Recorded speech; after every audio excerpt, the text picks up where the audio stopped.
Kaos spesial dari Starting Eleven. Klik link di deskripsi untuk pre-order ya.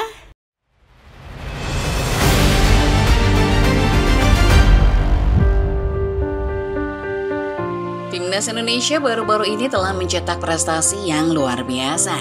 Baik U17, U20, hingga timnas seniornya. Semuanya berhasil mengharumkan nama bangsa dan membawanya untuk bersaing di tingkat internasional. 3 kelompok umur timnas ini berhasil mendapat tiket lolos ke putaran final Piala Asia. Timnas U17 menjadi kelompok umur terakhir yang sukses mengamankan tiket menuju kompetisi sepak bola Piala Asia. Sebelumnya, timnas U20 dan timnas senior juga berhasil memastikan diri melangkah ke putaran final ajang yang sama, di kategori kelompok umur yang berbeda tentunya. Lantas, apa arti penting dari lolosnya semua kelompok umur timnas ke Piala Asia ini?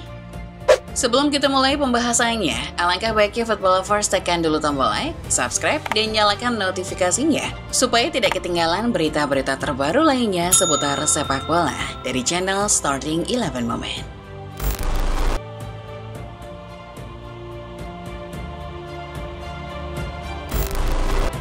Jika membahas tentang kesuksesan Timnas Indonesia, berita yang paling hangat tentunya adalah keberhasilan Timnas U17 di Piala Asia U17 2025. Prestasi U17 kali ini tentunya menjadi kesempatan yang baru bagi Indonesia untuk sekali lagi mengharumkan namanya di kancah internasional. Perjalanan Timnas U17 Indonesia menuju Piala Asia U17 2025 bukan hanya sekedar cerita lolosnya sebuah tim ke turnamen besar, tetapi juga merupakan sebuah simbol kebangkitan perjuangan dan semangat nasional yang tak terbendung. Setelah bertahun-tahun absen di turnamen ini, sejak 2018, para pemain muda Indonesia kini datang dengan ambisi besar untuk membawa Garuda kembali mengudara di kancah Asia. Namun jalan menuju Piala Asia U17 tentunya tidak mudah. Setiap pertandingan di babak kualifikasi menjadi ujian tersendiri, dan menempa para pemain muda ini menjadi lebih berpengalaman ke depannya. Di setiap laga, mereka bermain habis-habisan dari keringat yang bercucuran hingga benturan-benturan keras. Mereka menunjukkan keberanian dan tekad yang luar biasa. Salah satu momen paling dramatis datang saat pertandingan kontra Australia, di mana strategi yang digunakan Indonesia dan Australia sempat menjadi sorotan dan bahan kritik publik. Dalam pertandingan itu, tim Indonesia berjuang keras di bawah tekanan, namun pilihan bermain bertahan yang mereka terapkan justru dianggap sebagai sepak bola negatif oleh sejumlah pihak.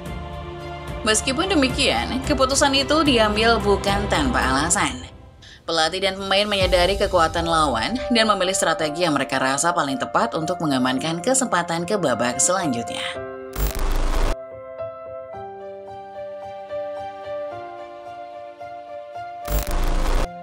Garuda Muda pada akhirnya lolos ke putaran final Piala Asia setelah berhasil menahan imbang Australia dengan skor 0-0. Dengan total rehan 7 poin, Indonesia U17 finish di posisi kedua setelah Australia yang unggul dari selisih gol. Keberhasilan Timnas U17 ini menjadi prestasi, sekaligus pelengkap cerita kebangkitan Timnas Indonesia. Sebelum lolos ke putaran final Piala Asia U17 2025, Indonesia ternyata sudah lebih dulu lolos ke Piala Asia U20 2025. Bersama dengan Indra Syafri, Timnas Indonesia U20 berhasil mengungguli Yaman, Timor Leste, dan Maladewa di babak kualifikasi. Kepastian lolosnya Indonesia U20 berhasil didapat setelah bermain imbang 1-1 dengan Yaman pada pertandingan terakhir babak kualifikasi grup F di Stadion Madia Gelora Bung Karno, Jakarta. Mundur lebih jauh, Timnas Indonesia level senior juga berhasil meloloskan diri ke Piala Asia 2027 setelah lolos dari putaran kedua kualifikasi Piala Dunia. Pada fase ini, Indonesia berada di grup F bersaing dengan Irak, Vietnam, dan Filipina. Indonesia finish di posisi kedua klasemen akhir grup F dengan raihan 10 poin dari 6 laga.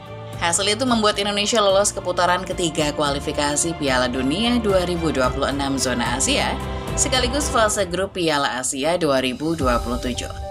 Setidaknya, sampai narasi ini dibuat, Indonesia menjadi satu-satunya negara ASEAN yang lolos ke putaran final Piala Asia 2027.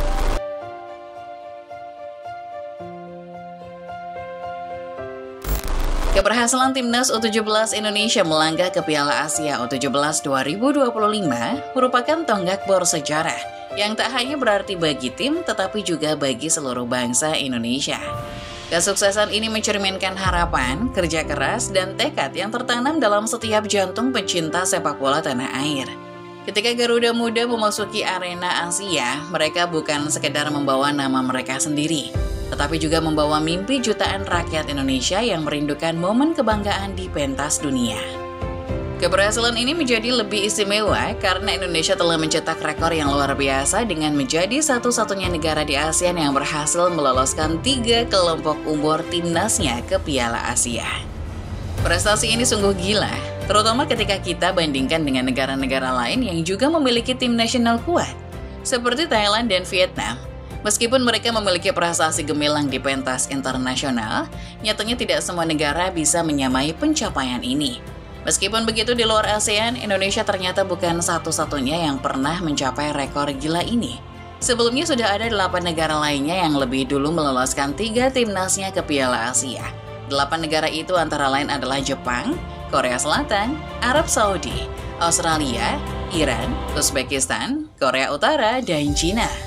Prestasi ke-8 negara ini tentunya tidak perlu diragukan lagi. 8 negara tersebut memang sudah sohor dengan status mereka sebagai negara kuat sepak bola Asia.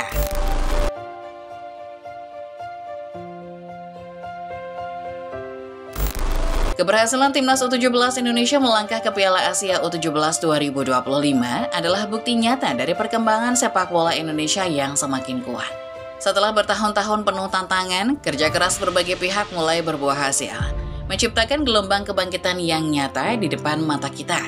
Prestasi ini menunjukkan bahwa upaya peningkatan kualitas pemain, pelatih, hingga sistem pengelolaan sepak bola di tanah air mulai berbuah manis. Tidak hanya bagi di level senior, tapi juga di level U20 dan juga U17. Semuanya membuktikan bahwa generasi demi generasi sepak bola Indonesia siap bersaing di level Asia. Ketua Umum PSSI Erick Thohir menyampaikan rasa bangganya melihat Indonesia lolos ke Piala Asia di semua kelompok umur. Baginya ini adalah pencapaian besar yang menunjukkan bahwa timnas Indonesia sudah naik kelas hanya dalam waktu yang relatif singkat. Saya apresiasi kerja keras seluruh pemain, tim pelatih, ofisial, dan pengurus PSSI, karena pencapaian ini terwujud berkat kerja keras kolektif dan sesuai program yang dicanangkan. Ujar Erick Thohir di Jakarta Senin 28 Oktober 2024, dilansir dari laman PSSI. Dalam pernyataan selanjutnya, Erick juga menekankan bahwa ini bukan hanya kebanggaan sesaat, melainkan sebuah tanggung jawab untuk menjaga momentum yang ada. Menurutnya, timnas Indonesia saat ini sudah mencapai level yang lebih tinggi dan tugas kita semua adalah mempertahankan dengan mendukung, mendoakan, dan terus memberikan yang terbaik bagi Garuda. Erick juga mengajak seluruh rakyat Indonesia untuk bersama-sama mempertahankan level yang telah dicapai ini. Dia menekankan bahwa keberhasilan ini hanyalah awal dari perjalanan panjang untuk menjadikan Indonesia sebagai kekuatan yang diperhitungkan di Asia. Kebangkitan ini tidak hanya tentang kemenangan di lapangan, tetapi juga tentang membangun sepak bola Indonesia yang lebih profesional, kompetitif, dan berkelas. Di bawah kibaran merah putih dengan semangat dan dukungan seluruh bangsa, sepak bola Indonesia sedang bersiap menuju era yang lebih gemilang. Football lovers, itulah dia pembahasan mengenai rekor gila Indonesia lolos ke Piala Asia di semua kelompok umur. Bagaimana menurut football lovers? Apakah lolosnya timnas U17, U20, dan timnas senior secara bersamaan sudah cukup menggambarkan bahwa sepak bola kita mulai berkembang ke arah yang makin maju? Yuk, diskusi di kolom komentar.